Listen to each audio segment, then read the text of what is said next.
Shalom Aleichem and welcome to Machin Leira Online Smicha. There is a touchy topic, a touchy halacha, touchy in the sense that there has a little emotional feelings attached to it, and we'll see what halacha says about it. And that is the status of a stepchild with the stepmother or stepfather. Now, it's interesting to note that Chazal clearly state that, for example, a stepdaughter, a mother with her husband's daughter, which is a mother and a stepdaughter, there's definitely some hard feelings between them. And the Chazal tell us so clearly that they say that the Mishnah Yavamis Daf Kuf Yud Zayin Amud Aleph says that every stepdaughter hates her stepmother for different reasons. One reason the Meiri gives and other opinions give. One reason is she says, "Look, my mother passed away. My mother put so much effort in our family, and here someone else steps up to the plate. So she takes that as a grudge against the stepmother." Or there's another reason the Meiri says that the first reason was the Rashi. The second reason the Meiri says, because she's afraid, since her father married somebody else, so all hidden secrets, as long as it was her own mother knows everything about her. But now a stranger, an outsider, should be told everything about her good and her bad or whatever it is. She doesn't want all her private stuff being shared with other people. So again, the Gemara says that a stepdaughter has issues, has a sinner against her stepmother. The same is the same would be Eishes Ha'av.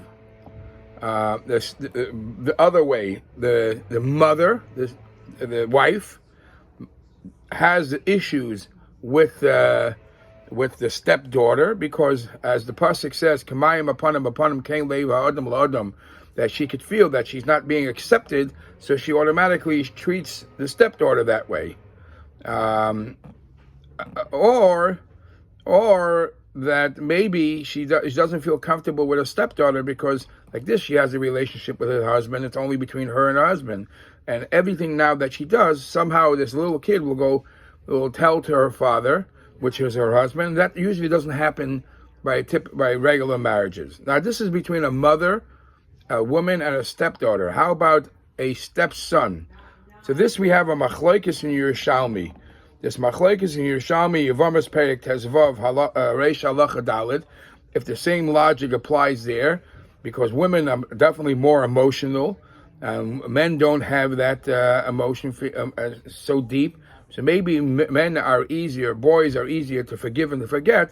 So there is this issue whether or not they have that hatred. Now, the hatred is not only a question in feeling, it also comes out into many halachas. Do we trust them in edus and testimony, one about somebody else, or maybe they're out to get them? And there's a shaila and yichud, for example, a woman, bas habal, the daughter of a husband, to be together with the Eishes Avia, with the wife of the husband, is, we believe, many say, Soinoi Zoyasu, hate each other. Therefore, a person is allowed to have yichud, be alone with his wife and the daughter of the daughter of her husband. Why? Because since there is hatred, nobody will cover up for each other. Okay, that's one halacha. Let's talk about practical halacha of kibud av v'em. Obviously, the Torah says kabbalas that's avicha v'esrimacha, so that's literally translated for your biological parents. Here, there's a situation where one of the people you're staying by is not your biological parent, is a stepmother or a stepfather.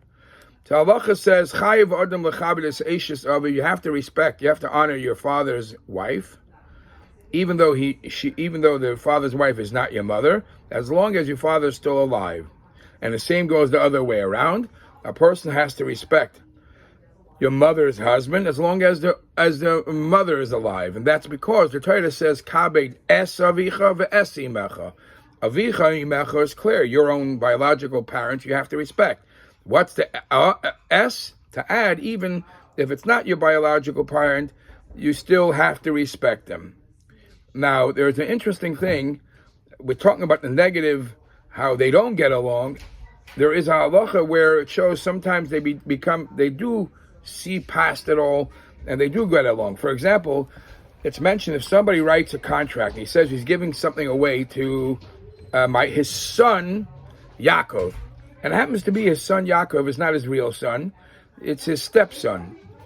Is it possible that a person would call his stepson B'ni, my son? So the Rishonim say that the ishtar is kosher, because we find that even a megadol yosem b'teich beisai, somebody who raises a orphan in his house, is ki'ilu yoldei, is as if he gave birth to him. So in Darkei Moshe and Siman Reish Mem Oy Zayin says, if so,